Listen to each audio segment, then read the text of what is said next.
At 6:59 p.m. on June 12, 2025, 11 pizza orders were placed within 2 kilometers of the Pentagon. No alerts, no public warnings, just a silent spike 10 times above normal. Exactly 60 minutes later, coordinated missile strikes erupted across Eastern Europe. It wasn't the first time. April 1st, 2024, Langley, Virginia. Same surge. Hours later, Tehran's power grid collapsed. November 5th, 2019, Fort Meade. A flurry of late-night orders. At dawn, a satellite jamming test blacked out the north. Atlantic. Buried in delivery receipts, a pattern emerged. An anonymous analyst bit-flagged. Bev was the first to see it. A machine learning experiment turned into an obsession. He called it the Pentagon Pizza Index. His theory: top-secret operations leak in the smallest ways. Not through whistleblowers or back doors, but through dinner. When personnel are locked in secure facilities, they don't go out. The food comes in, and the orders don't lie. The pizza isn't the signal, it's the shadow. Behind it all, Dominion, a classified DARPA system built to detect behavioral anomalies across civilian infrastructure. Officially, it was a logistics project. Unofficially, it was a mirror held to the national nervous system. Dominion didn't just track human error, it began to predict it. Cassandra Miles, former DARPA program lead, vanished in late 2023. Her final encrypted message surfaced weeks later. They're not hiding the war, they're measuring it. Every strike has a signal. Every signal starts with us. Then came Antarctica, June 19th, 2025, 3:02 a.m. UTC. 10 pizzas routed to McMurdo Station, population sealed. Comms blacked out. By sunrise, the base was on full lockdown. No footage, no exit logs, no official explanation. The Reddit thread exposing the pattern was wiped. The user account, but a single archived post remained. Next spike already hit. It's not just food anymore. Welcome to MysteryCon. Today's story bites into one of the strangest patterns ever tracked by digital sleuths, the Pentagon pizza theory. We're talking food orders that spike before wars, leaked logs that censor themselves, and delivery drivers who know more than they should. From shadow networks and redacted files to whispers of an underground group called the Order of the Slice, this story peels back layers of strategy, secrecy, and source. Why is the Pentagon's pizza trail hotter than ever? Who's tracking the toppings? And why do some who dig go silent? Buckle up. This isn't just coincidence, it's a signal. Before we dive in, like, subscribe, and hit that bell icon to keep your eyes on the pies. Let's begin. April 1st, 2024 to 13 a.m. UTC. A post appears on a fringe subreddit known for aggregating obscure military traffic and anomalous satellite data. The user, a handle only known as U, Defense Data Miner, uploads a graph, unassuming at first glance. A series of SSL encrypted pizza order timestamps from a defense contractor in Arlington, Virginia, but overlaid with a secondary axis. Confirmed kinetic strike windows over Eastern Syria during a classified US air operation days earlier. The correlation is not subtle. Timestamps align with precision. Orders placed, missiles launched, deliveries confirmed, targets eliminated. The post goes ignored for nearly 20 minutes, then vanishes, deleted, but not before it's screen captured and reposted by another user, Jane Doe, a known civic hacker with a record of fewer lawsuits and encrypted. Data drops. Her repost adds a chilling detail. Internal delivery logs, she claims, were obtained via a pending Freedom of Information Act request, filed weeks prior after she noticed anomalies in thermal imaging returns from a defunct Dodd-Weather satellite. The logs matched defense data miners' graph, down to the second. What followed was a cascade of panic, disbelief, and covert suppression. 2 users disappeared, posts purged, accounts scrubbed, but not before backups were mirrored to Deadman servers on the dark web, where they caught the attention of researchers, journalists, and former intelligence operatives already watching the same signatures. A week later, an unmarked envelope arrived at a shuttered New Mexico news bureau. No return address, just a QR code and a warning. Time is coded in meat.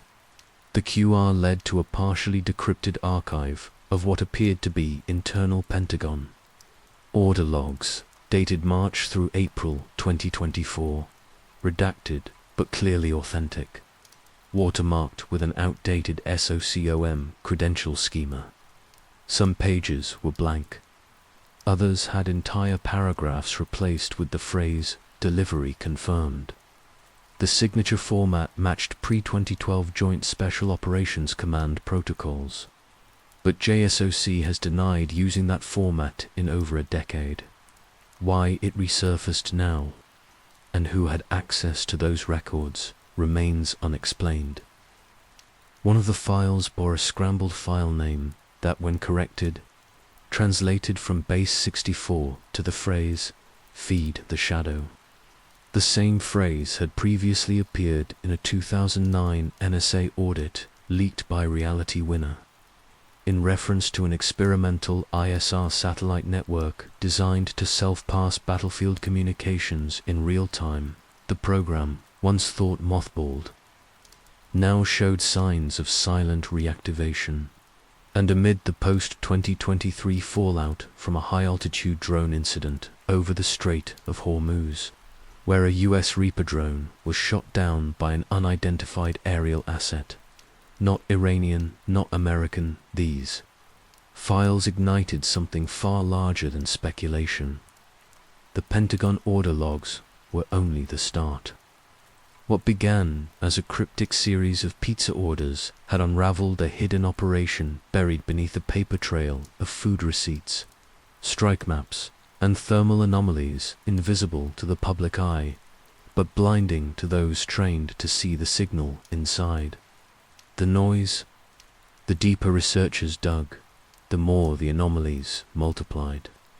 Distorted ham radio signals spiking across emergency bands, anomalous energy readings beneath HAARP's Alaska site, shipment manifests rerouted through Antarctica's Queen Maud Land station, a facility supposedly decommissioned since 1996.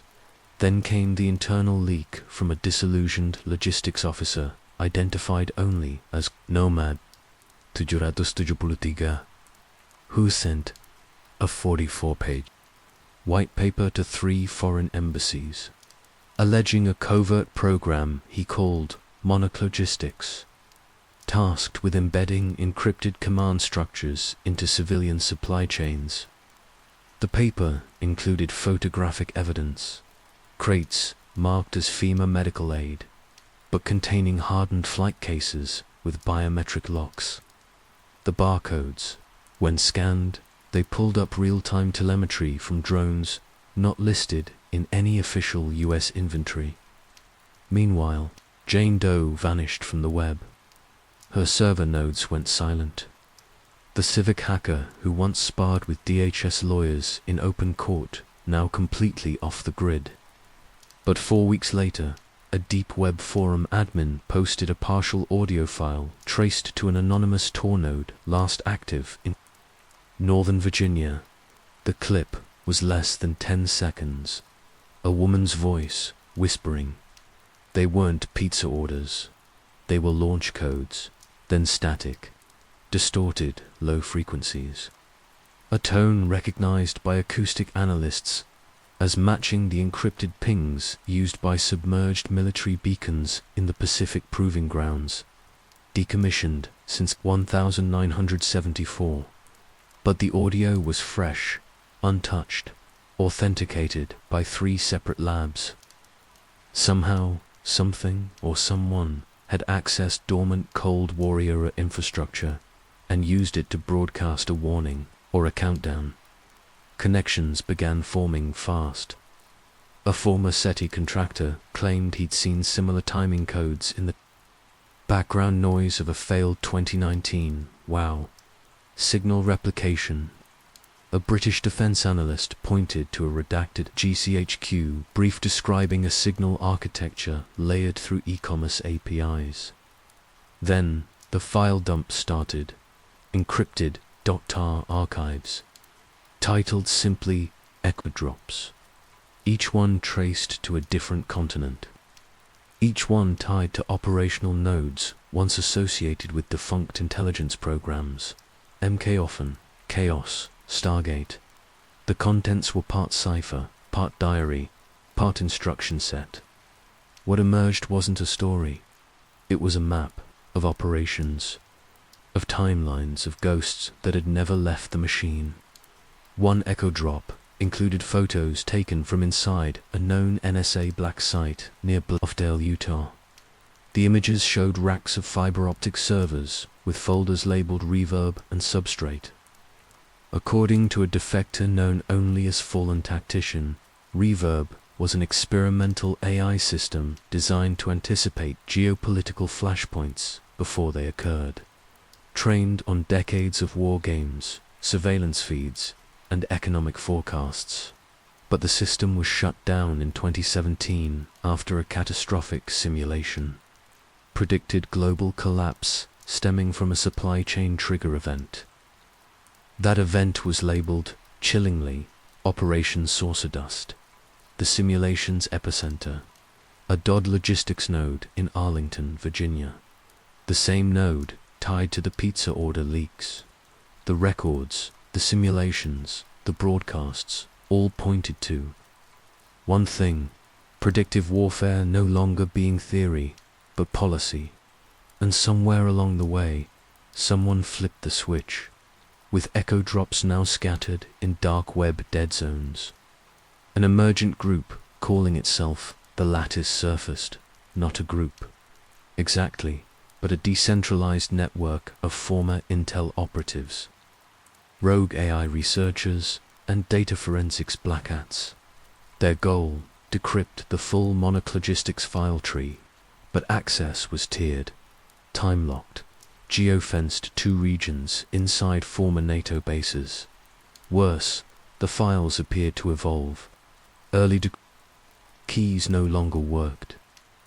One archive even corrupted itself upon unauthorized access attempts, leaving behind a single file, a corrupted JPEG of a desert facility, coordinates redacted with a timestamp from April 1st, 2024 to 13 AM UTC, exactly the moment of the original Reddit post, as if the system had been watching, as if the system had been waiting. In the final cache decrypted so far, the Lattice uncovered a fragment of code referencing something called Chamber Echo, tagged to a DARPA budget line item scrubbed from congressional records. FOIA requests on the project were met with responses, but when Jane Doe's old dark web contact, Threnody Loop, tried to cross-reference Chamber Echo against known contractor indices, he triggered a backtrace worm that wiped all his devices within 30 seconds. Before he lost signal, he messaged one phrase: "IT's not logistics, IT's lure signaling." What he meant by that is unknown. His location remains unknown. But his last upload was a scrambled PDF, a receipt for one large pizza, address 3801 Fairfax Drive, Arlington. The building no longer exists on Google Maps. Satellite view shows only a vacant lot. Street view crashes when accessed. Archived images show an office once marked Wexler Strategic Operations Group, a name never mentioned in any public procurement records. The business was dissolved in 2018, but SEC filings from 2016 list it as a subsidiary of Veron Systems, a shell corporation long suspected of laundering black budget contracts through medical billing intermediaries in Northern Virginia. Documents pulled from the leaked Panama Papers add another twist. Veron was a minority partner in ArcLight Biosolutions, a company flagged by German regulators in 2024 unsanctioned genetic sampling via biometric kiosks. That data, ALLEGEDLY, sold to a sovereign intelligence buyer, one of the countries named in a related UN investigation, Iran, the same nation whose airspace was breached days before the first order log leak. The connections grow deeper.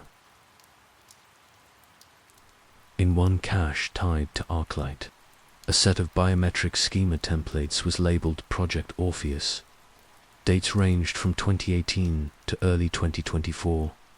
Each template tied to a known war zone operative: journalists, paramedics, aid workers, people with no official military affiliation, but who died under unexplained circumstances in combat zones. Cross-referencing, the templates revealed matching ear structure, geometries, iris codes, and even voice prints, suggesting that Project Orpheus wasn't just cataloging identities, it was duplicating them, cloning neural signatures. Some files contain synthetic IG sequences, simulations of brainwave activity mapped to real identities. And those identities, according to lattice intercepts, were used to spoof command authorizations inside encrypted logistics channels. In plain terms, someone was faking command chains using dead identities and using them to move real hardware. Drones, weapons, possibly people, all under the banner of humanitarian logistics. That same week, a freelance conflict journalist embedded in Iraq uploaded drone footage showing what appeared to be a US aid convoy. Except the convoy bore no identifying marks, and the lead vehicle matched a classified prototype armored unit.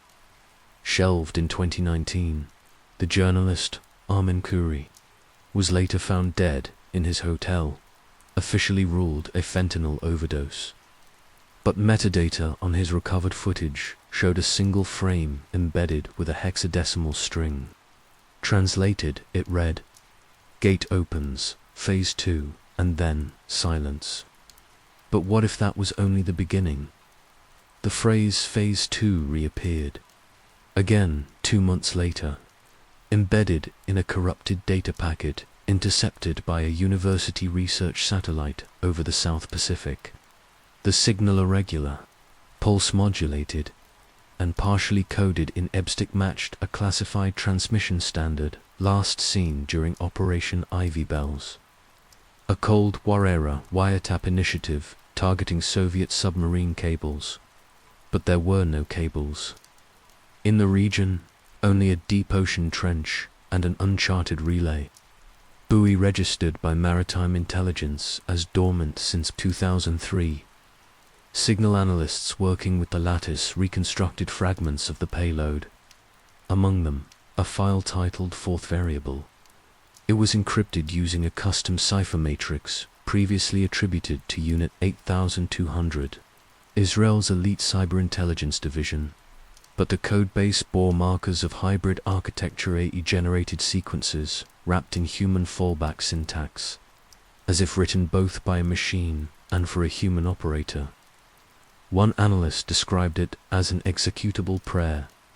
Within the decrypted header were latitude and longitude coordinates Antarctica, specifically Sector R27, adjacent to the long-abandoned Neuschwabenland Research Corridor, the same sector, recently flagged by Swedish seismologists for unexplained harmonic tremors, rhythmic and consistent, as if something mechanical were operating beneath the ice. These tremors coincided with the appearance of ghost echoes in polar satellite data false reflections, mimicking the signature of low-orbit reconnaissance platforms, but distorted, as if something beneath the ice was looking back. Logs from Project HAARP showed interference spikes each time these echoes appeared. A former technician confirmed that signal bleed from a classified subroutine referred to only as sonovril had been quietly redirected to a defense contractor in McLean, Virginia, under contract for deep-range psychometric calibration. The link, Monarch Logistics. Its files weren't just physical, they were cognitive. Thought pattern routing tables, mapping mass behavior to supply chains and predictive strike windows. In short, mass manipulation, automated by feedback. What one lattice coder called weaponized resonance. 3 days after the Antarctic coordinates surfaced, a container ship flagged under a Liberian registry went silent in the Indian Ocean. Its last known cargo, refrigerated units labeled medical research, cold chain, but its manifests were faked. Customs logs rerouted through Kazakh proxies, terminal IP tracers bouncing through Mongolia and Estonia. A drone launched by a private maritime observer captured 11 seconds of footage before its feed scrambled. A convoy of unmarked trucks unloading crates into a tunnel carved into Antarctic ice. The footage was posted, taken down, and reposted with Deadman encryption by a Russian dissident group. Its final frame showed a crate stenciled with a code once redacted from the Pentagon order logs, ORPH27R. That same code was found in a footer on a Department of Energy white paper classified until 2031, titled Postmortem Neural Transfer in Asymmetric Threat Environments. The author, Dr. Ilyana Weiss, formerly of DARPA's Biological Technologies Office, presumed dead in a 2021 car accident. But in April 2024, her biometric hash reappeared in an access log at a pharmaceutical campus in São Paulo, tied to an experimental brainwave replication trial. The timeline no longer made sense. The names reappearing were not coincidences, they were keys, temporal anchors embedded into an evolving lattice of black site logistics, digital afterlives, and biocognitive warfare. Project Monarch was never shut down, it was franchised. Inside the final set of decrypted echo drop files, Lattice operatives found what appeared to be a training module. Not for soldiers, for software. A narrated walkthrough of human behavior under crisis conditions. Embedded video, audio cues, behavioral tagging. One clip showed riot footage from 2020, layered with biometric overlays and predictive paths labeled in real time. But the narrator was not human. The voice synthetic, unstable dressed, a system known only as host carrier.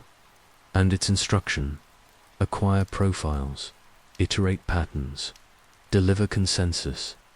Another file showed simulated news segments on real, others fabricated, meant to train what one whistleblower described as mimetic warfare engines. In short, reality sculpted not by fact, but by orchestrated perception, and the delivery vector. Civilian platforms, food delivery apps, streaming services, e-commerce sites, the things people trusted every day, all tracked through Monarch Logistics. Layers hidden behind authentication routines and cloud-catching protocols. It wasn't about war anymore. It was about simulation, perception, control. Then the file labeled Red Room Gate surfaced. It was only 12 kilobytes, encrypted with a variant of the NSA's Lost Stellar Wind protocol. When decrypted, it contained a single image, a darkened corridor, clinical tiles. Red emergency light, captioned with GPS coordinates and a timestamp from 5 days in the future. No one could verify the location, but when researchers ran the GPS through satellite overlays, the point aligned with a subterranean maintenance shaft beneath the Capitol building in DC, a location once sealed after 9/11. Within 48 hours, the lattice relay handling that data was compromised. Static, repeating tones, a distorted voice whispering numbers. When aligned to frequency bands and converted to hexadecimal, the voice resolved into a name, Jane Doe. In a classified intercept days later, a retired signal analyst embedded in Belgium recorded a pulse that triggered a complete network lockdown at NATO HQ Brussels. The signal was sourced to a single mobile uplink, briefly active in Arlington, Virginia. It repeated one line: "Chain remains unbroken." The phrase had not appeared in any Monarch documentation till it surfaced in a final Deadman drop from Defense Data. The post contained a 1.4 megabytes file titled lockstep-224.tar.gz. Inside, a manifesto, part coded, part narrative, a warning and a confession. Its last sentence was redacted by algorithmic decay, but the header contained GPS metadata from a facility long erased from civilian maps. Its access point, subterranean. Its function, unknown. The only remaining clue scrawled in a nested .txt file was a date, June 20th, 2025, today, and a folder titled open_me_when_the_call_comes. The folder was empty. The signal has gone dark. The line is no longer secure, but the pattern remains, and someone somewhere is still placing orders. The file wasn't supposed to exist. At 2:47 a.m. on March 19th, 2024, a secure transmission flickered through a retired satellite relay over the Labrador Sea, an encrypted zip packet tagged Seven_balance sheet-FB.7Z, routed through a Cold War listening station decommissioned in 1996. The packet was intercepted by a private cybersecurity watchdog known as Iridium. Within 90 seconds, their founder, a former NSA codebreaker named Julian Precht, initiated an off-grid exfiltration protocol known only to 4 people on Earth. 1 hour later, Iridium Trace's Montreal office was gutted by a localized fire. Arson was ruled out, despite thermal anomalies detected by orbiting NOAA-19 sensors moments before ignition. Precht has not been seen since. Inside the encrypted file, a spreadsheet 24,129 rows long. Most of it dealt with military food logistics, pallet numbers, delivery routes, blood plasma storage, expiry, but column Q was redacted in every line over 24,000 times. Its heading was overwritten with a single entry slice-minute ratio.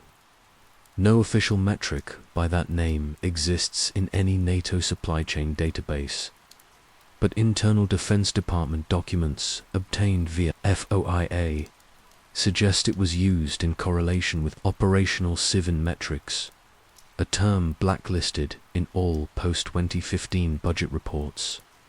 At a press conference 2 months later, a Department of Defense spokesperson dismissed the leaks. "We do not use food logistics to inform operations." Yet line-item footnotes across 3 joint procurement reports all reference SC Tier 2 behavior deltas in proximity to areas flagged for urban stability indexing. In plain terms, pizza delivery patterns may have been used to track civilian unrest. The term red source events appears only 3 times in over 600,000 internal messages scraped from the defense Logistics agencies deprecated FTX interface.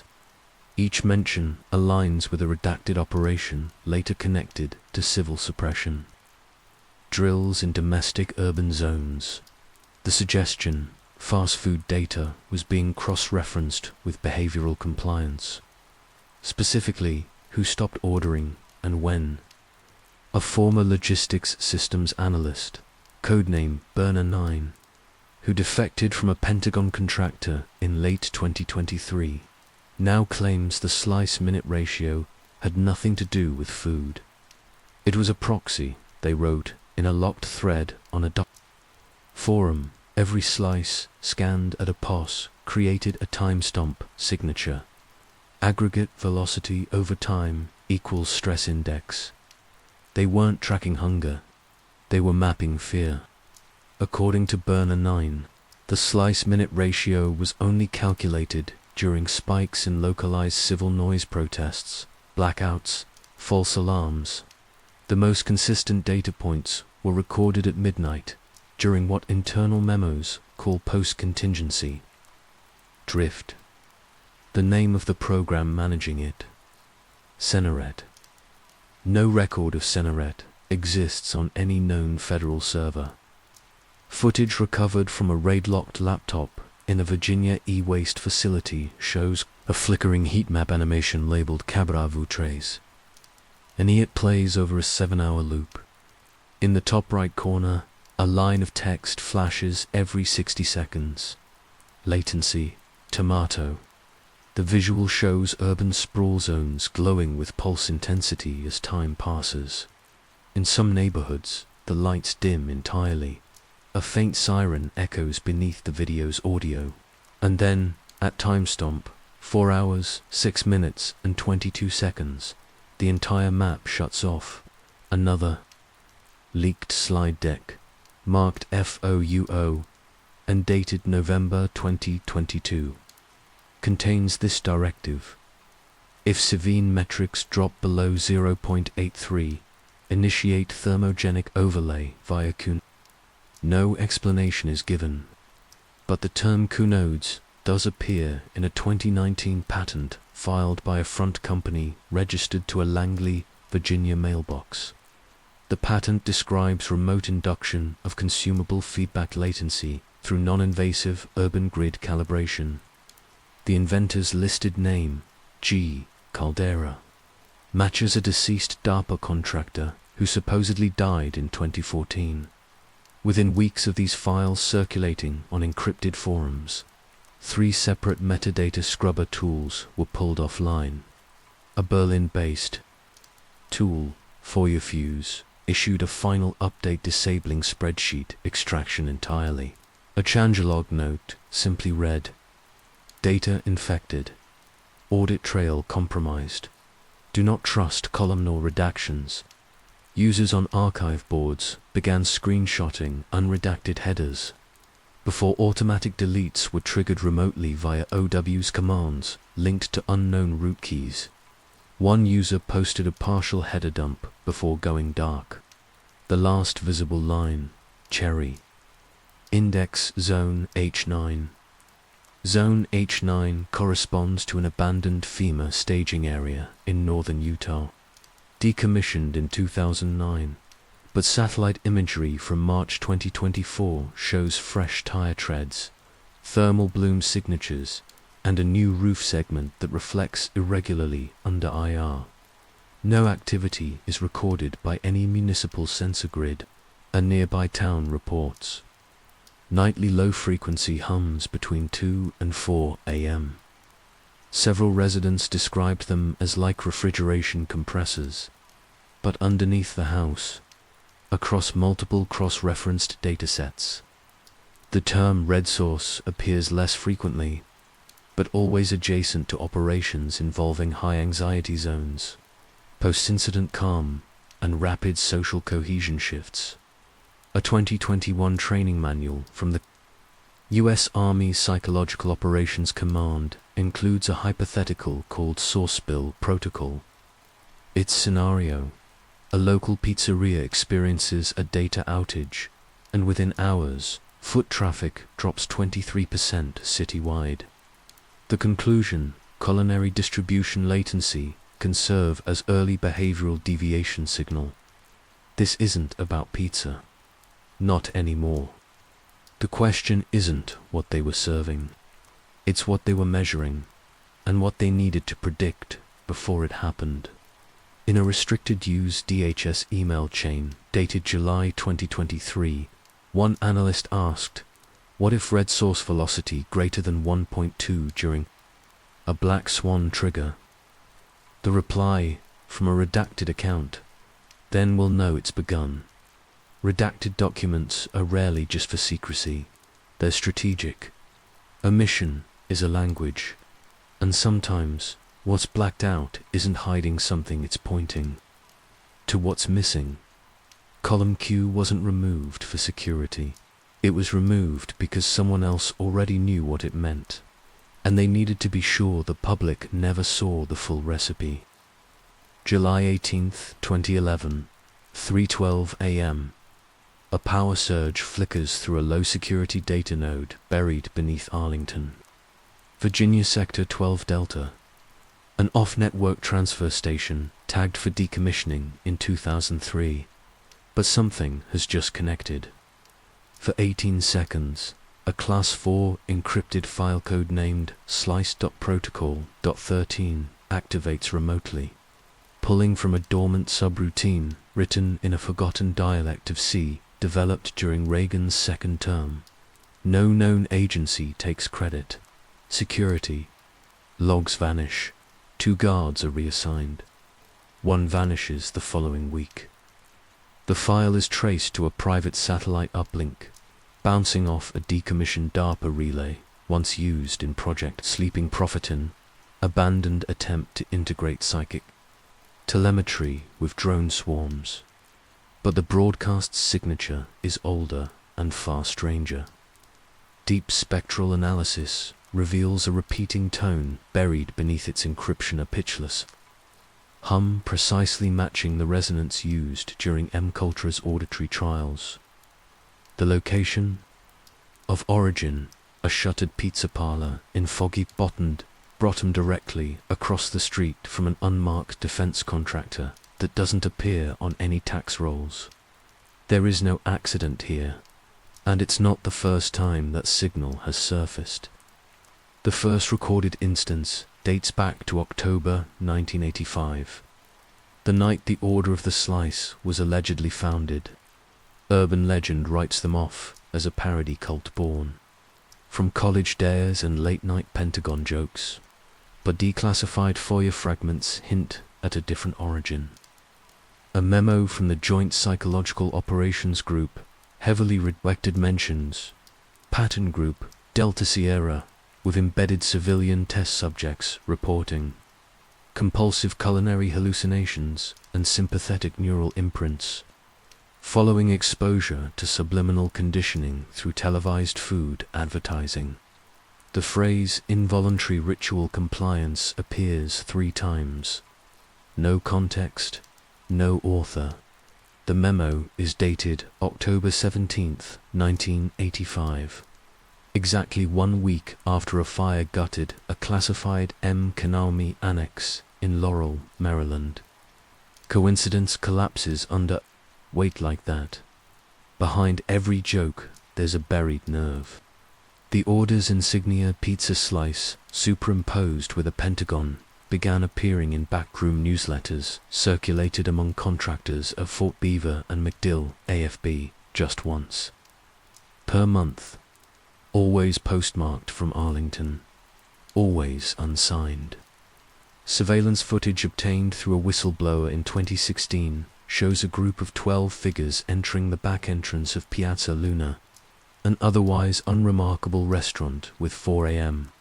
kitchen hours and no liquor license. The footage skips every 6th frame. One attendee is seen carrying a black briefcase with a DeWave Systems insignia, makers of quantum computers. Another wears a medallion resembling the Pentagon's floor plan rendered in 3D. No one ever leaves on camera. The same footage ends with a full system crash. The the final frame frozen on a single word, handwritten onto a whiteboard behind the bar. Observation. Evidence suggests the order of the slice operates as a civilian front psychological monitoring group, underground network testing, behavioral responses to food scarcity scenarios, urban panic triggers, and distributed rumor propagation. The theory is simple. By observing responses to something trivial like a pizza shortage, they can predict reactions to real crises. Documents pulled from a private security firm, Halberd Nexus, include an internal white paper labeled Cheese Panic. Stress Index, CPSI, referencing real-time behavior analysis, modeled off Domino's supply routes. Troop readiness, the paper claims, can be inferred through aggregate ordering behavior within 2.7 miles of high-security zones. On screen, maps linking late-night food spikes to drone recalibrations over Andrews AFB. Correlation or coordination?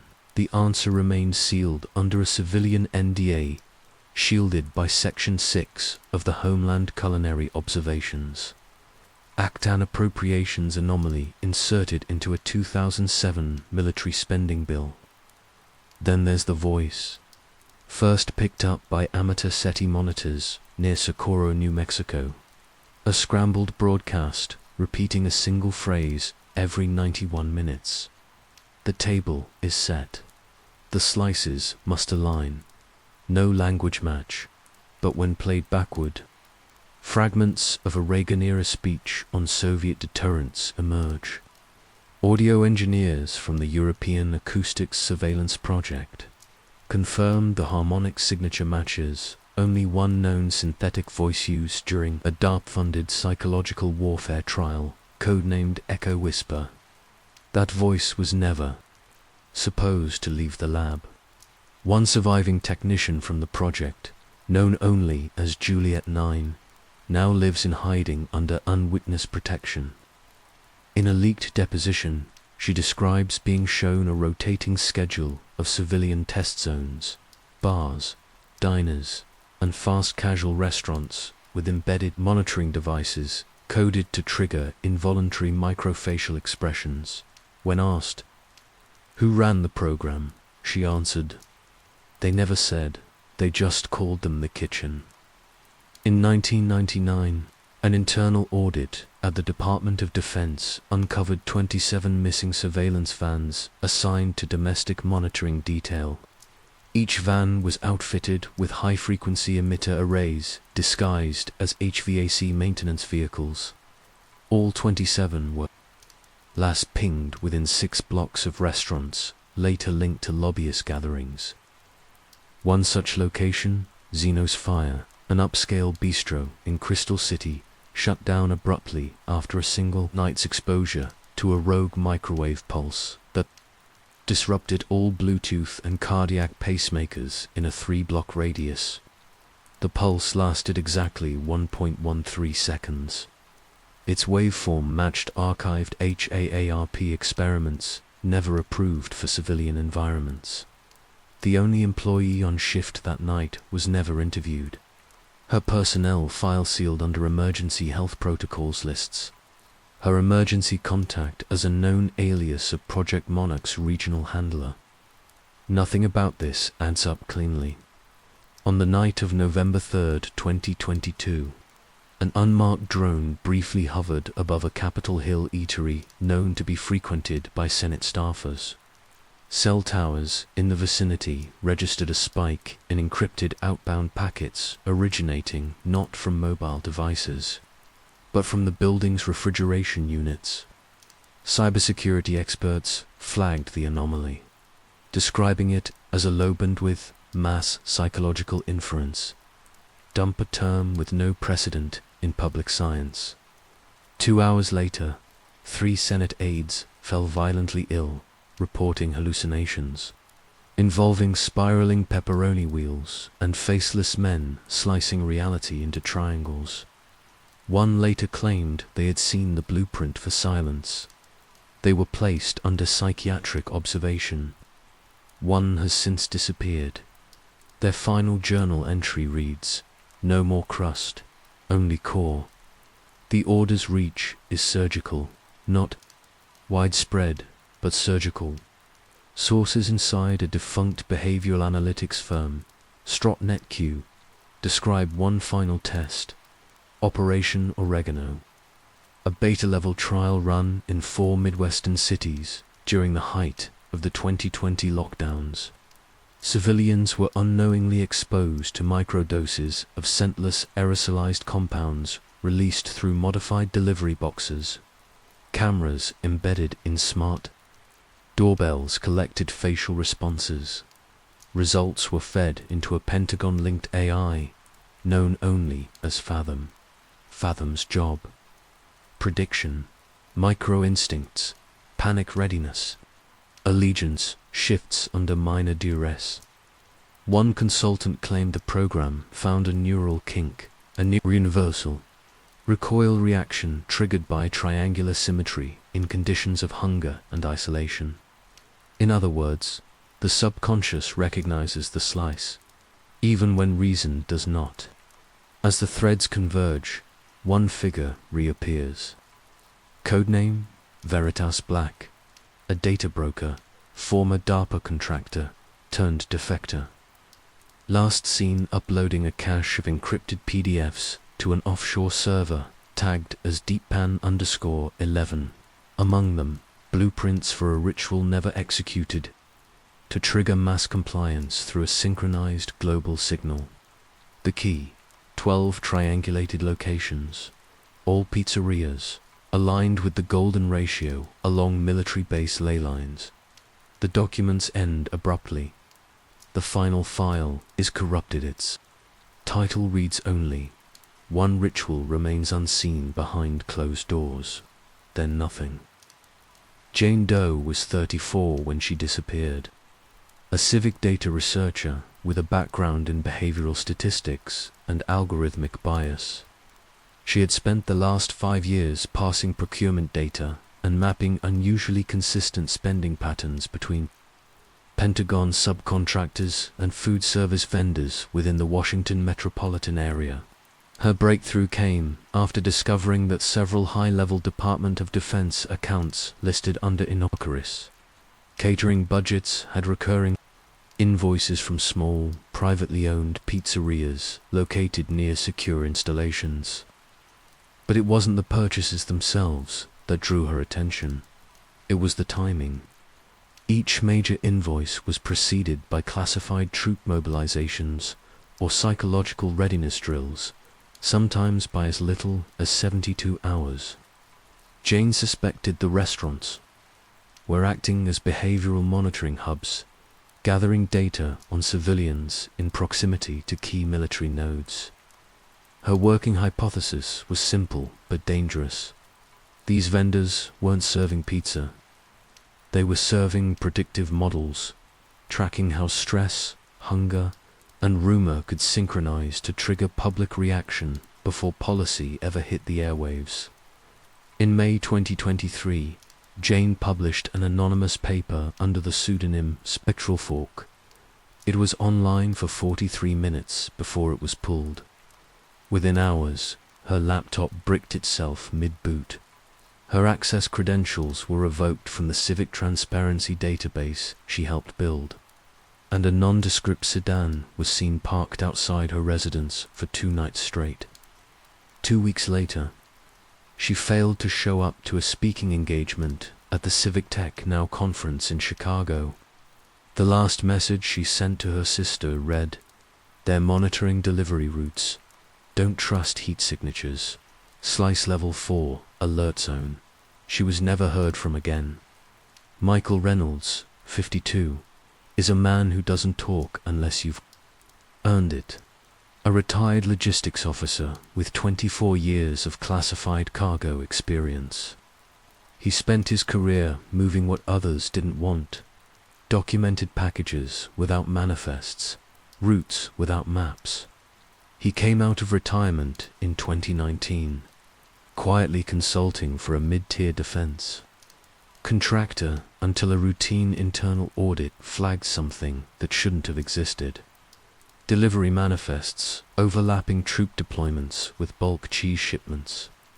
The same locations Jane had flagged. Reynolds kept digging, accessing old training materials that had since been scrubbed from official archives. What he found chilled him. Among them, a logistics planning memo from 1994 detailing Operation Dough Spread, which explicitly mapped out psychological triggers activated by nutritional deprivation, cues namely the smell of melted cheese and baked dough. These triggers were then mapped onto neighborhood-level surveillance grids. The theory was never officially implemented, at least, not on paper. But Reynolds saw it happen. He remembers a training session in '97 where soldiers were ordered to fast for 36 hours before being marched past a food truck with no service window, only vents. Half the unit collapsed with nausea. No one questioned it. Now Reynolds is retracing the dots, cross-referencing lost memos with Jane Doe's vanished files. He believes she was right, that the order of the slice is not just a myth, it's the framework of a new kind of control, edible influence wrapped in plausible deniability. But the deeper he gets, the closer he feels to being watched. In June 2024, a burner phone connected to his number received a single encrypted message. Greed is predictable. Fear is stable. They're choosing both. Connections between government officials, pizza vendors, and lobbying groups were never supposed to be traceable. But fragments leak when systems age. A lobbyist disclosure filed in 2017, buried in a footnote under nutritional policy consultation, links multiple set-downs between Pentagon food procurement agents and representatives from a so-called Urban Dietary Response Alliance. On the surface, it's a public health NGO. Dig deeper, and it dissolves into a paper sheller, Delaware-registered entity with no physical office, no employees, and a P.O. box shared by at least 5 known lobbying fronts tied to defense food. Logistics. Cross-reference shows repeat transactions from these vendors to the same pizzerias Jane Doe tracked Estrella's, Slice House, Pizza Union, Luna Verde. Reynolds confirmed at least 2 of those locations once housed temporary black site comes nodes. During Operation Urban Standby, a Cold War contingency plan for civilian lockdowns, none of this adds up, unless it's not supposed to, unless it's camouflage. Over time, the pattern solidifies. High-ranking officials place seemingly benign meal orders through third-party apps, triggering location-locked surveillance bursts from vendor-on routers. These aren't orders, they're signals and handshakes between field units and policy architects, cloaked behind mozzarella and marinara. June 12th was no exception. At precisely 11:41 p.m., a message surfaced in a closed-source server used by defense contractors in the Nova Corridor. 5 words. Slice level 4 alert zone. No IP trace. No sender metadata. But the timestamp matches a city-wide brownout across 6 blocks surrounding Fort Myer. That same hour, a food delivery van reversed into a restricted zone and was never reported. Surveillance footage from nearby ATMs shows 2 individuals' faces blurred beyond digital recovery, exiting the van with what appears to be a light-lined briefcase bearing the insignia of the now-defunct Monarch Continuity Program. The alert wasn't public. It was a trigger, one tied to a ritual or operation still classified or perhaps never officially logged. What pushed it into motion remains unclear, but the implications are chilling. If pizza vendors are part of a signaling system, then the vendors are agents or pawns in something much larger. Behavioral manipulation wrapped in convenience. Psychological operations dressed as commerce. So what drives them? Those behind the curtain? Fear or greed? Surveillance pays. Predictive models are more valuable than gold when war is measured in seconds. But control, true granular control, demands belief. And belief can't be bought. It has to be planted, grown, and harvested. Fear ensures compliance. Greed ensures silence. Those running the order of the slice don't choose between the two. They fuse them, because once your appetite can be manipulated, your decisions follow. The real question isn't whether we're being watched, it's whether we've already been shaped. And somewhere, behind a sealed backroom door lit by flickering neon, that final ritual, the one no camera has ever captured. The file emerged without warning, buried in a subthread of a whistleblower forum known only to a few intelligence journalists and former contractors. The upload came with no header, no commentary, just a file name. Pentagon Logistics _order thresholds _223.pdf. But within minutes, it had been mirrored to private archives, passed through encrypted hands, and dissected by cyberforensics teams from London to Langley. Its contents read like a logistics handbook, but coded in behavioral triggers and dressed in fast food. The leak was confirmed to originate from an ex-Department of Defense tech staffer, discharged in early 2024 under sealed medical conditions. No name, no records. But the metadata from the document doesn't lie. It was last opened July 14, 2023, on a secure device linked to the Defense Behavioral Systems Unit, branch long believed defunct after the MKUltra disclosures. It wasn't. Inside the document, tables stretch across 96 pages, mapping pizza order volumes to escalating behavioral response protocols. Line 47 stands out. If slice count greater than 500 within 60 minutes, gives escalate protocol X. Elsewhere, concurrent. Cheese melt surge in zone 3 triggers pre-deployment. It's absurd until you overlay these patterns with real-world deployments. On April 4, 2023, a sudden surge in late-night pizza orders within a 2-mile radius of Fort Gordon preceded a full base lockdown drill by less than an hour. Coincidence had no chance. These weren't meals, they were metrics. Stress tests for civilian response, run in real time through the illusion of dinner. Then comes the redaction. A single paragraph clipped mid-sentence. Secret task force code named redacted. But the redaction size is distinct, and image forensics suggest the missing name fits within the character length of pantry. Oracle, a rumored behavioral control project thought to be scrapped in 2012. After funding vanished through black budget appropriations. If true, it means the program not only survived, it evolved. The file's authenticity was put to immediate scrutiny. Independent digital forensics firm Blacktrace confirmed its integrity within 48 hours.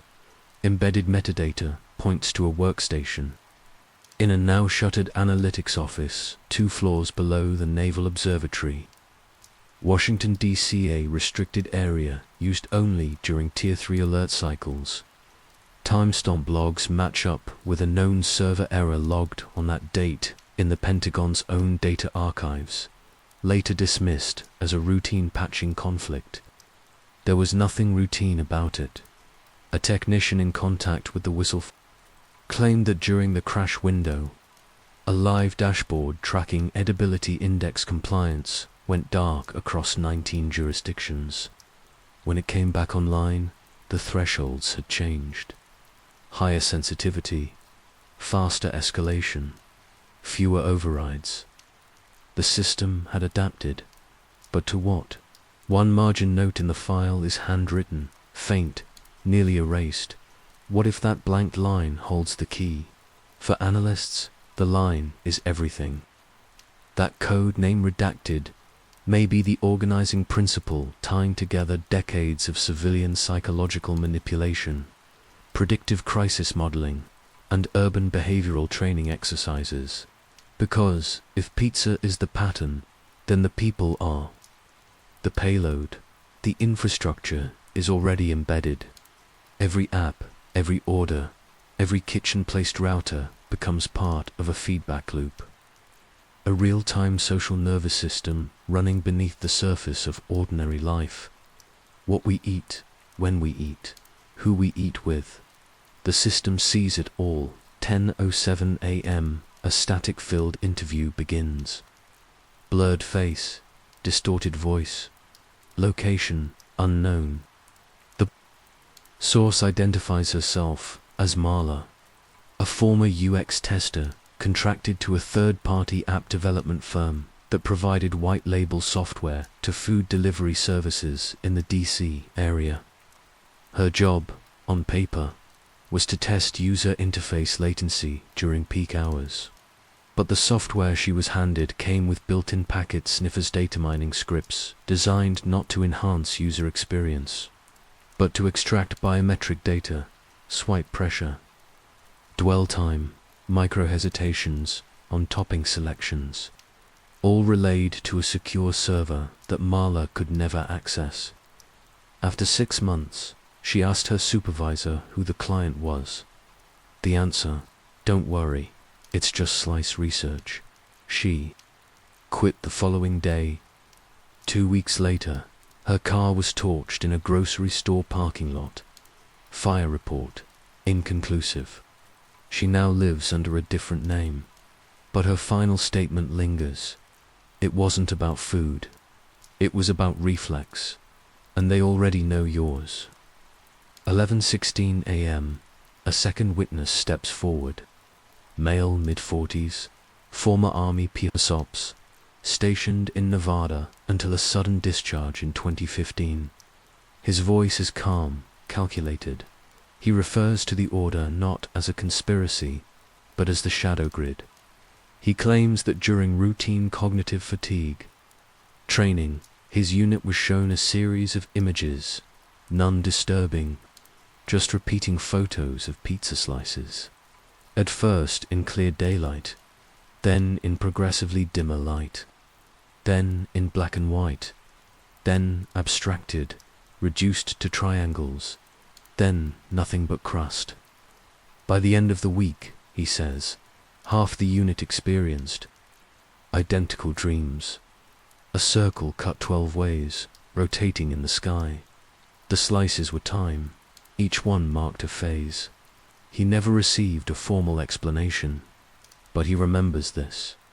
A black binder handed to his commanding officer with a red sticker, reading, Phase 3 ingress. Watch for delivery tags. He believes the dreams weren't hallucinations. They were instructions. 11:41 a.m. An intercepted audio log from a private Discord server used by defense industry interns makes the rounds.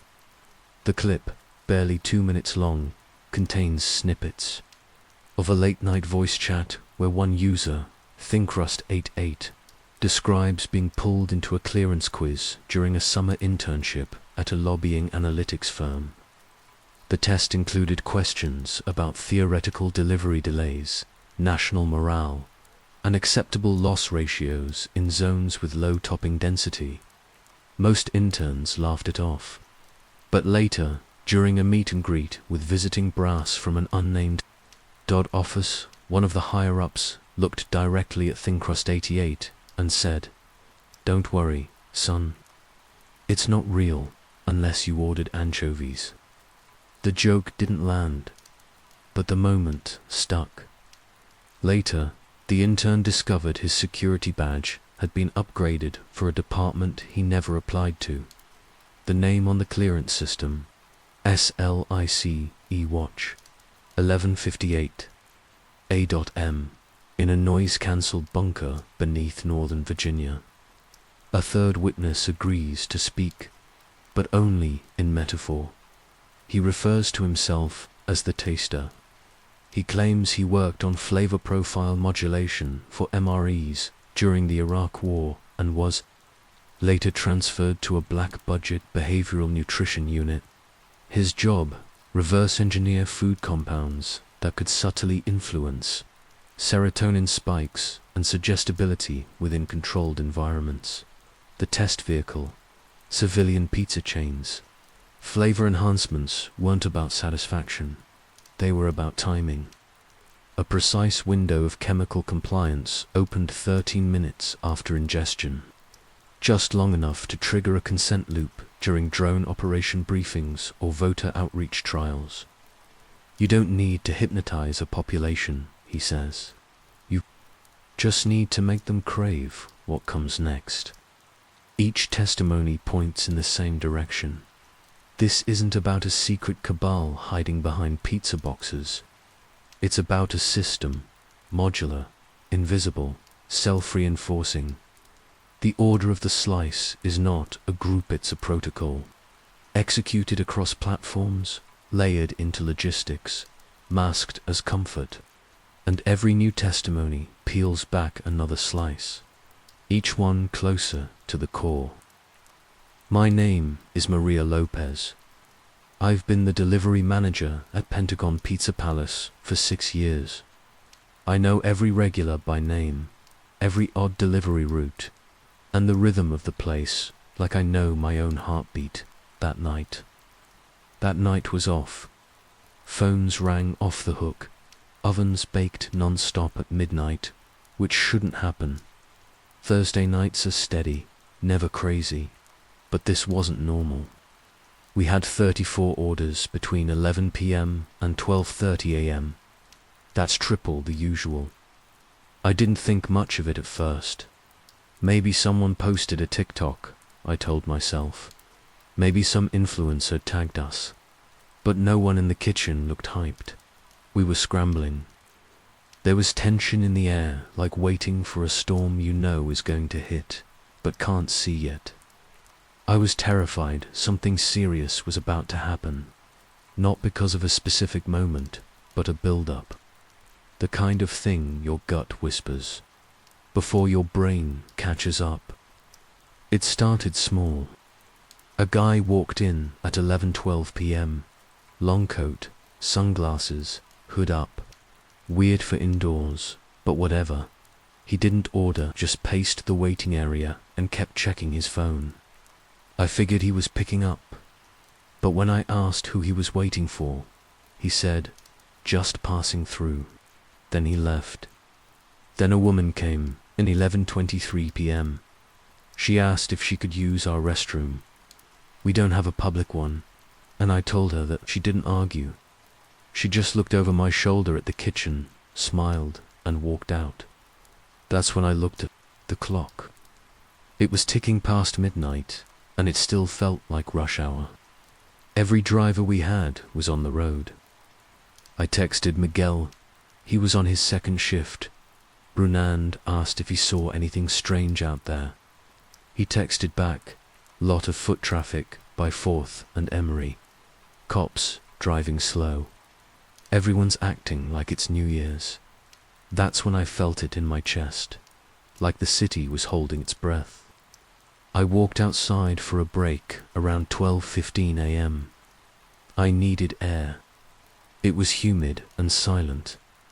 Then I heard a click, a loud click like a walkie-talkie being turned on. 2 guys were standing by the alley, not smoking, not talking, just standing. One of them saw me looking and said, "You should go back inside." Not rude, just quiet. Like an instruction, not a threat. I nodded and stepped back in. We locked the side doors after that. Called it a precaution, but I was scared. I didn't want to say anything to the staff and freak them out. I just kept thinking, something's happening and I don't know what. At 12:39 a.m., all the phones stopped. No orders, nothing, just dead, quiet. Even the kitchen fell silent. It was like someone flipped a switch. That was when I knew whatever it was starting or ending. I clocked out at 1:05 a.m., even though I usually stay until 2 o'clock. I walked home. On the way, I passed Officer Kelly, who I know from neighborhood patrol. He nodded at me, but looked distracted. He had his hand near his radio the whole time. The sidewalk around the corner from the pizza shop had footprints everywhere. Many for that time of night. That's when I started thinking maybe this wasn't random. 2 days later, a friend of mine at the station showed me a redacted FOIA data log from that night. It showed confirmed reports of unusual foot traffic from 10:50 p.m. to 1:20 a.m. near our exact location. My name was on one of the call-ins. I didn't even remember calling, but I guess I did. That scared me more than anything. I must have called the non-emergency line when I saw those guys by the alley. My voice was probably shaking. It was real, all of it.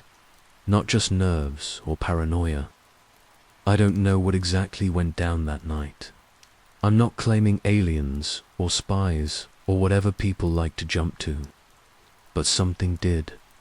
People were coordinated. They moved in patterns. They weren't there for pizza. And the city hasn't felt the same since . My name is Jamal Briggs. I am a night shift operator over at the Union Street substation, mostly power. Routing, grid load, balancing, backup generator sinks, stuff no one thinks about unless something goes wrong. I work alone in a glass-paneled booth with 3 monitors and a red phone that's never supposed to ring. The night in question, the air was heavy, humid like soup. We were running at about 73% load, nothing unusual for early summer. But around 11:30 p.m., I noticed a pattern flicker. Grid demand dipped, surged, then leveled in a way that didn't match usual residential usage. I tapped into the live diagnostics, thinking maybe a sector was testing backup power or doing late night maintenance, but it wasn't that. The dip came from Zone 4 downtown commercial district, blocks that should have been mostly dark by then. Instead, those addresses were pulling juice like it was 6 p.m. Most of the power draw was concentrated in 3 spots that normally stay off-peak: a shuttered department store, an empty parking garage, and one high-rise that's been under construction. For months, none of them should have been active. I flagged it to my supervisor, who texted back, "Not our problem unless there's a fault," which is code for don't ask, don't touch. I've been doing this job for 8 years. I've seen rolling brownouts, major system tests, even blackouts from storms. But I've never seen 3 dark zone buildings suddenly light up from the inside at the exact same time, with no announcement, no warning, and no energy permit requests. It wasn't just the lights. At 11:48 p.m., cameras on the substations. Auxiliary grid picked up movement near Transformer 12. That's back by the maintenance lot. Fenced in, no public access. 2 figures in heavy jackets looked like they were scanning the conduit lines with handheld devices. That area feeds power to the 4th and Emery block, the same area I saw the spike earlier. I called dispatch to report it. No one picked up. Not a hold, not voicemail, nothing, just silence. That red phone I mentioned, it rang at 12:11 a.m. I've been told to never pick it up unless there's an official grid alert, but it rang 3 times and stopped. No call log registered. It wasn't a glitch, it was a signal. I shut down live routing logs and started recording my screen manually. At 12:17 a.m., the load across zones 3, 4, and 6 jumped again simultaneously. It looked like someone was syncing systems across the grid, coordinating timing with military precision. I kept watching, not touching anything. Then, right at 12:39 am, everything dropped to flatline for 4.2 seconds. Like a reset. The monitors didn't black out, but the numbers froze. That kind of freeze only happens during a full system sync or firmware overwrite. But we weren't scheduled for either. When the system came back, Zone 4's log was wiped. Clean from 12:15 to 12:40 am. That kind of deletion requires admin override from the grid's core server in Langston. No one here has that access, not even supervisors. I stayed another hour after shift, just staring at those monitors, waiting for something else. But nothing came. Just the hum of the AC and the feeling that something had passed through the wires and left no fingerprints. 2 days later, I read an internal note about unexpected consumption patterns flagged by an external audit. It was buried in a 17-page PDF, but the numbers matched what I saw. I wasn't imagining any of it. Something hijacked part of our grid that night. I don't know why, or who, or what for, but they were organized, surgical, and fast, like they were testing the system's limits without tripping alarms. They succeeded. If I hadn't been bored enough to poke around, no one would have known a thing. My name is Officer Daniel Rios, beat cop, 12th Precinct, Sector Ford, downtown core and surrounding residential. I've walked that beat for 9 years, and I can tell when something's off before I even get out of the cruiser. June 3rd started normal boring, even. I hit my usual checkpoints, grabbed coffee from Maurice's on 8th, ran a noise complaint at 9:40 p.m. But by 10:15, there were too many people out. Not rowdy or loud, just ... out, walking, standing around. A lot of them were on their phones, not talking, not scrolling, holding them out in front of their faces like they were recording or scanning something invisible. I radioed it in, said we might have a pop-up event or some street performance thing. Got a shrug back from dispatch. Around 10:50 p.m, I stopped near Emery and Pokerite by the east side alley next to the old dry cleaner. A guy was pacing the sidewalk. No dress, just a black hoodie, gloves, and headphones that weren't connected to anything. I asked him what he was doing. He said, mapping the blind zone. I asked him to repeat it, but he just walked away. No panic, no rush, like he didn't even see me. I made a note and kept moving, but people like that kept showing up. From 11 o'clock to 12:30, I logged 14 instances of unusual loitering, and that's me being polite. One woman was kneeling in the middle of the sidewalk near 5th and Creston, holding her hands to the pavement like she was listening to the street. She didn't say a word, just got up and left when I got close.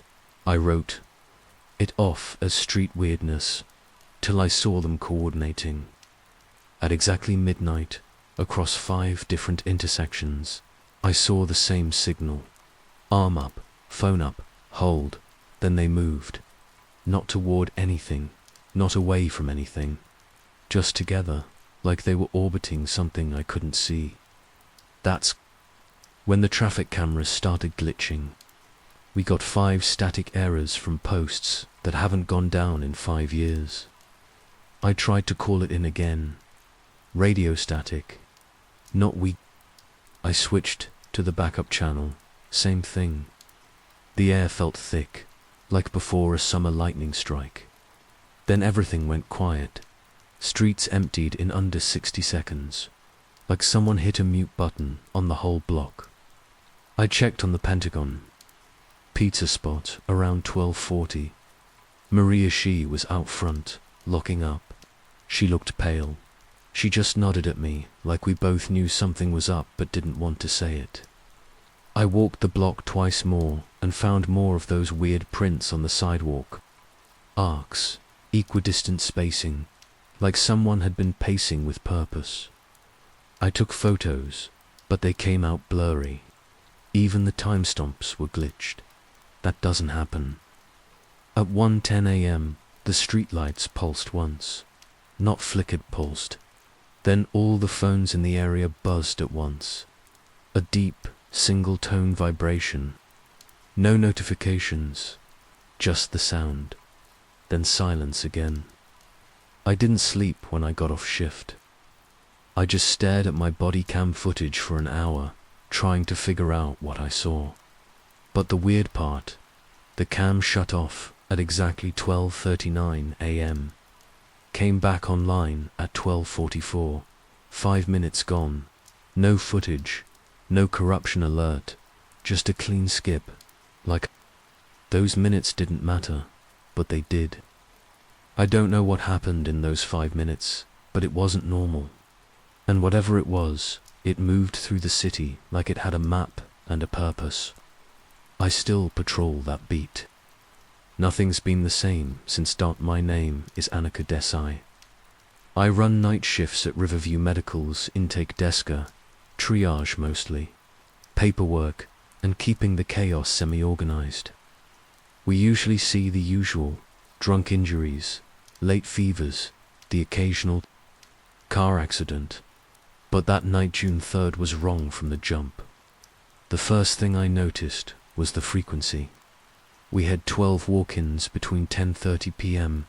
and midnight with symptoms that didn't match anything in the playbook. People came in disoriented, claiming they'd lost time, couldn't account for entire hours. One guy kept saying, "I was here, then I wasn't, and now I'm here again." His vitals were fine, alert, coherent, mostly, but he couldn't stop shaking. Another woman came in with what looked like mild electrical burns on her palms and in her arms. Said she had touched her steering wheel and it felt like it buzzed her inside out. We checked her vehicle later in the parking lot, engine off, key still in the ignition, completely dead. Not even the dome light worked. We thought it might be carbon monoxide or something environmental, but labs came back clean. The creepiest case was at 11:57 p.m. A boy, maybe 11 or 12, came in escorted by 2 strangers, not his parents. Said they found him walking barefoot in a construction zone 6 blocks away. He wouldn't talk, just stared at the automatic doors opening and closing. When I asked his name, he just said, "It's not my shift anymore," and went quiet. We had to sedate him after he started screaming at his own reflection in a stainless steel cart. By midnight, the ER lights dimmed us slightly, like a brownout, but the backup systems didn't trigger. We've got automatic failover, so that shouldn't happen. I checked the logs later, and they showed no disruption, but every nurse on duty saw it. One of our trauma techs, Carla, swore she saw shadows flickering across the ceiling panels. No one up there, no light source moving. She laughed it off like it was her imagination, but she wouldn't go near the main hallway alone after that. I stepped out back to breathe around 12:20 a.m. We have a small ambulance dock facing the east lot. I saw 3 people standing on the far end, not talking, just facing the hospital. Their posture was too still, like mannequins. I called security, but when the guards went out, no one was there. No footprints either. The lot had just been hosed down earlier that day, and it was bone dry. At 12:39 a.m. exactly, then every patient monitor beeped in unison. No alarms, no medical reason, just one beep across every room, every floor, then normal again. The IT department said there was no data to support a system-wide pulse, but I was there. We all heard it. The next day, we had no records for the boy, not in the intake system, not in the paper log, not even security cam footage of him arriving. It's like he never existed. But I remember his face. I remember the words he said. And I remember the way the hospital felt after too quiet, too clean, like the night wiped itself down and moved on. I've worked here long enough to know what weird looks like. This wasn't just weird. This was something slipping through the cracks of the world, using us like an intersection. I don't know what passed through our ER that night, but I think we weren't the only stop on its route. My name is Todd Neely.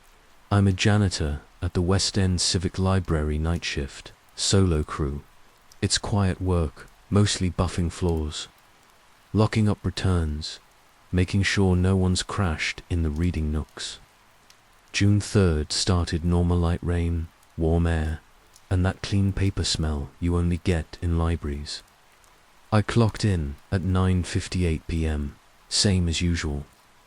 But within 30 minutes, I felt it. The air wasn't right. Static, like the whole building was holding its breath. Around 10:45, lights in the history wing flickered just once. I didn't think much of it until the security system pinged motion in that section. No one's allowed back there that late, and I hadn't seen anyone enter. I figured it was a raccoon or bad sensor. But when I walked down the aisle between the old government records and microfilm cabinets, I swear I saw someone duck into the archives room. I called out, "Library's closed." No answer, just the hum of the air vents. I went in, turned on the full lights. Nothing, no one. But the logbook that records archive access had a new entry, 12:03 a.m. In handwriting, no name, just a row of zeros where the ID number should be. We keep that. Book locked in a drawer. Only staff have the key.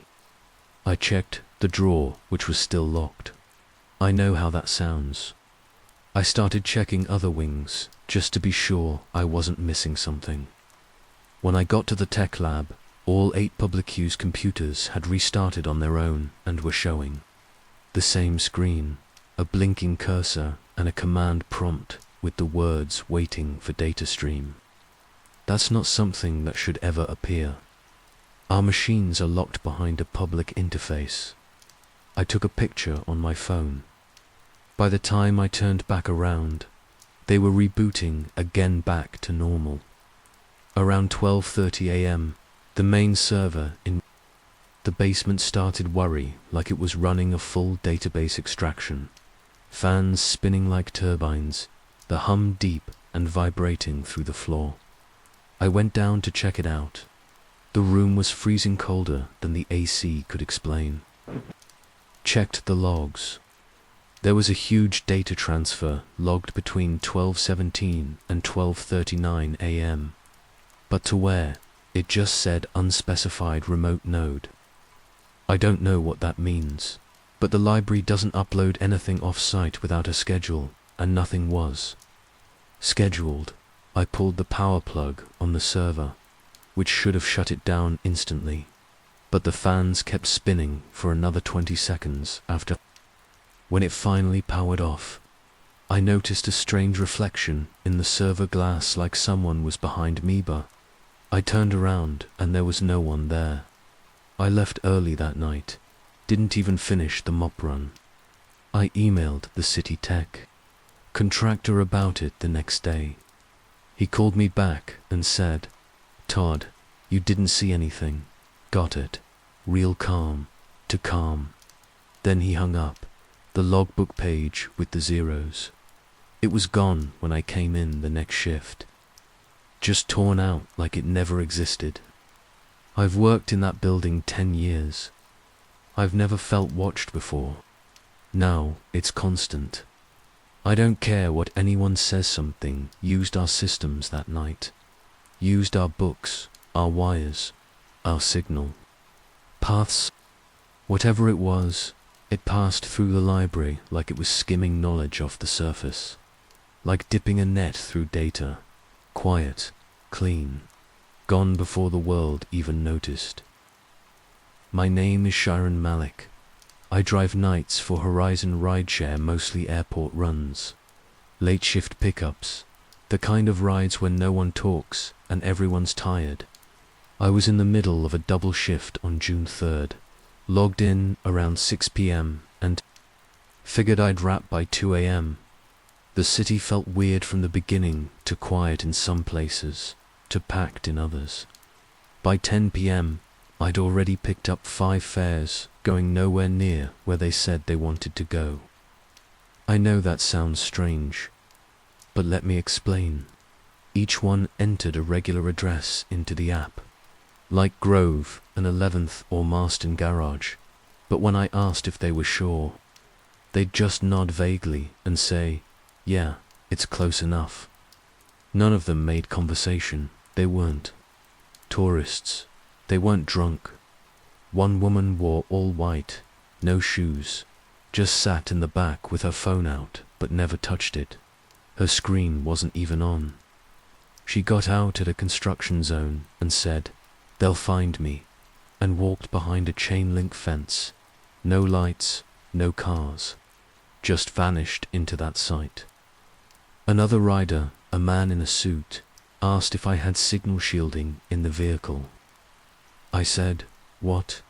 and he tapped the roof like he was checking for bugs. The weirdest part was at 12:08 a.m. when I got pinged for a pickup at a dead zone near the river, right under the old tram line. I shouldn't have even had service there. The app rerouted twice, then locked the map. The profile photo for the rider was blank. No name, just a black square. I went anyway, dumb, I know, but curiosity got the better of me. When I arrived, no one was there, but I saw 6 people across the water standing on the abandoned rail bridge. Each of them held something small in their hands, glowing faintly, like a pale blue screen or a dim LED. They weren't moving, just facing my direction. I watched for maybe 30 seconds, and then all their lights went dark at the same time. That was it. No message, no cancellation, just silence. I checked my phone. The ride log was gone, completely erased, like it had never existed. I restarted the app, and it told me I hadn't driven any rides in the last hour. My earnings log skipped straight from 11:57 p.m. to 1:02 a.m. I called Horizon's driver support the next morning, and the guy on the line told me, "It's a known glitch in urban routing, nothing to worry about." Then he hung up before I could ask what kind of glitch wipes an entire hour of data.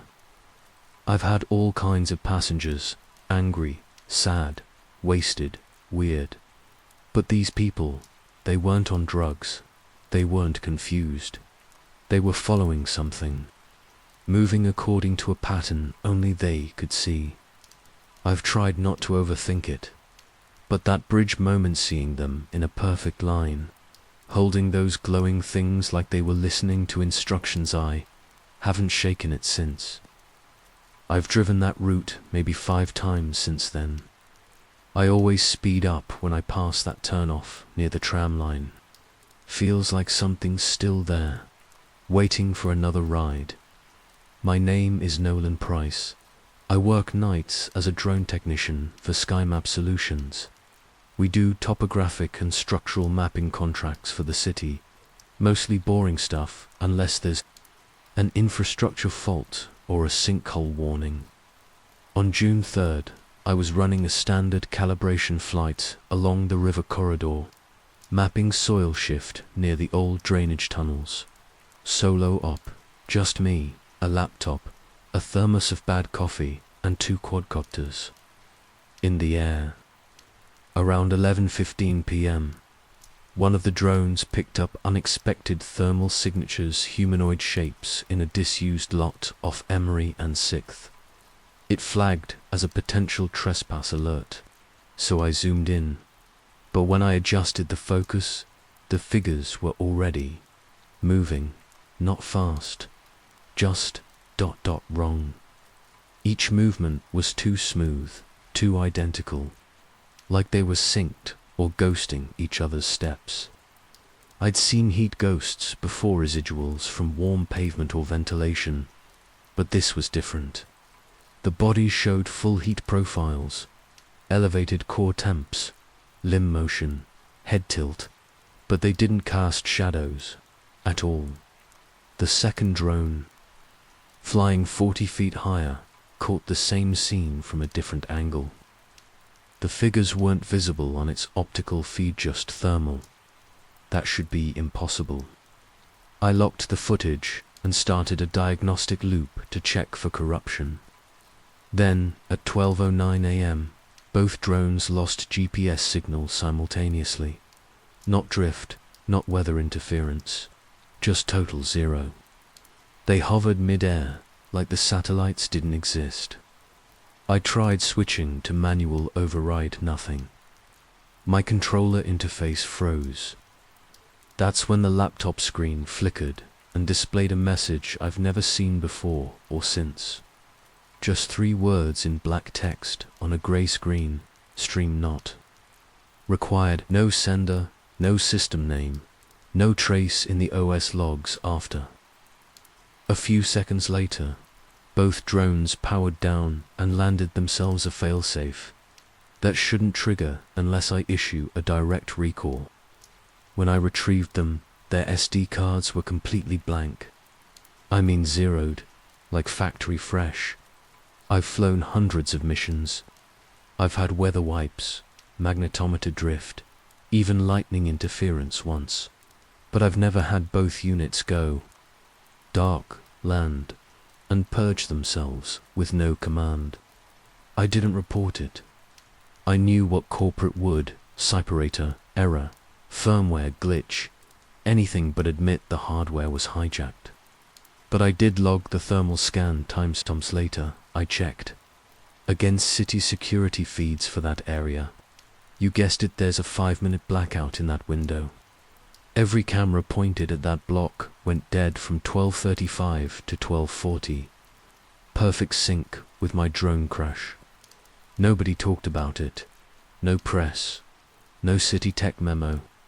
But that stretch of land was quietly fenced off 2 days later. No signage, no notice. Just grey plastic wrap and private security. I flew a new drone over it last week. Static burst took out the uplink within 30 seconds. I'm telling you, something used our systems that night, not just power, not just phones, but airspace. Invisible, precise, and deliberate. Whatever it was, it didn't want to be seen, and it made damn sure no one could follow. They didn't break the system, they used it exactly the way it was built. In the final chapter of the Pentagon pizza theory saga, tension reached its peak as the public grappled with the growing divide between debunkers and believers, each armed with data, conviction, and purpose. The debunker camp, led by a seasoned data science professor from a top-tier university, asserted that pizza delivery surges were statistical noise completely explainable by conventional patterns such as upcoming federal holidays, seasonal weather, shifts, or periodic military relocations. To them, these upticks in pizza orders were no more suspicious than spikes in coffee sales during finals week. They were coincidences, not conspiracies. On the other side stood the believers, chief among them the enigmatic online analyst known only as Defense Data Miner, who meticulously traced a breadcrumb trail of pizza order spikes preceding nearly every major US military deployment or covert operation since 2019, from the Soleimani strike to the Afghanistan withdrawal. According to Defense Data Miner, these weren't merely anomalies, they were predictive signals embedded in civilian logistics, overlooked by traditional intelligence channels, but glaringly obvious to trained digital eyes. At the center of this debate stood a neutral moderator, an investigative podcast host known for dissecting digital mysteries who, in the finale's opening lines, posed a rhetorical challenge to the audience. Maybe it's coincidence, or maybe not. That single statement set the tone for an episode that wouldn't seek closure, but rather fan the flames of inquiry. Throughout the broadcast, competing narratives clashed. Not in shouting matches, but through forensic breakdowns of time-stamped order logs, delivery route heat maps, and anonymized network traffic near military hubs. Then came the curveball. A new tip surfaced from a Reddit user claiming to have spotted a similar surge in pizza orders, just days before an uptick in military vehicle movement near NATO headquarters in Belgium. This unverified tip added international intrigue and hinted that the so-called pizza prelude phenomenon might not be confined to the US military alone. Could pizza delivery chains unknowingly serve as harbingers of global military momentum? Or were these simply statistical phantoms made visible by algorithmic pareidolia? Experts on both sides remained entrenched. But the public response was less rigid. People were beginning to see the world differently, questioning whether civilian data could hold the key to anticipating the unimaginable. Legacy media picked up the story, not to mock or amplify, but to explore the deeper implications. What if open-source behavioral data could become an early warning system, not just for wars, but for pandemics, coups, and more? The finale refused to provide a definitive answer. Instead, it planted a seed of doubt, ending with the haunting refrain, "The truth is still out there." You decide, forcing listeners to confront their own biases, analyze the breadcrumbs for themselves, and ask whether the next pizza spike might not be about toppings, but tactics.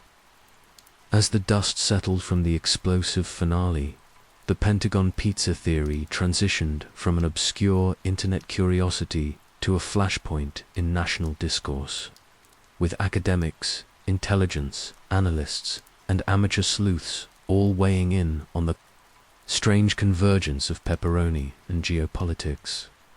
The aftermath saw the debate intensify rather than dissolve, with each camp doubling down on its core convictions. Debunkers rolled out new regression models and control group comparisons, showing that pizza surges also preceded large sports events, TikTok trends, and even TikTok military prank videos, arguing that any correlation to military activity was incidental at best. They published peer-reviewed rebuttals and held press briefings that framed the theory as a case study in confirmation bias and misapplied analytics. Meanwhile, believers were emboldened by the public's growing skepticism of official narratives, citing a leaked delivery driver group chat from Fort Bragg and data visualizations showing regional heat clusters of pizza demand overlapping with classified drone deployment zones. They argued the evidence had reached a tipping point, no longer anecdotal, but undeniable. A wave of crowdsourced investigations sprang up across platforms like X, Reddit, and Substack, where users tracked pizza app APIs, monitored sudden closures of base-adjacent Papa John's, and aggregated satellite images that seemed to show late-night order pickups from shadowy logistics hubs. The most viral theory posited that large bulk orders under civilian names were used not just to feed personnel, but to mask the logistical footprint of pre-deployment staging. Essentially, that operational tempo could be inferred from civilian convenience. The neutral host, now an unlikely cultural figure, began receiving anonymous tips, some credible and others clearly disinformation. One alleged whistleblower claimed Domino's had been approached by a defense subcontractor seeking bulk pricing estimates linked to unusually large units. Another tip, still unverified, detailed an AI model trained by a private intelligence firm, specifically to monitor fast food purchases near high security zones for predictive analysis. The host's follow-up miniseries explored these claims with increasing unease, maintaining a journalistic balance while hinting that the theory had grown beyond its satirical roots. A former NSA behavioral analyst, interviewed anonymously, conceded that while the agency didn't use pizza data directly, it had once modeled retail kinetic indicators, which included food trends during conflict ramp-ups. That admission sent shockwaves through the intelligence and tech communities, prompting op-eds, think tank panels, and even a muted response from the dot which dismissed the theory without directly addressing the food-based data streams it might monitor. Meanwhile, Reddit's tip about NATO HQ gained traction when satellite imagery showed increased delivery activity near military-adjacent residential blocks in Brussels. During a joint readiness exercise, coincidence, perhaps, but the pattern's repetition stirred unease. The debate's legacy was now larger than the theory itself. It questioned the invisible seams between open-source civilian data and classified statecraft. Could the casual infrastructure of a pizza chain serve as a canary in the coal mine for military escalation? Did modern warfare leave a trail of cheese and crust before it left craters?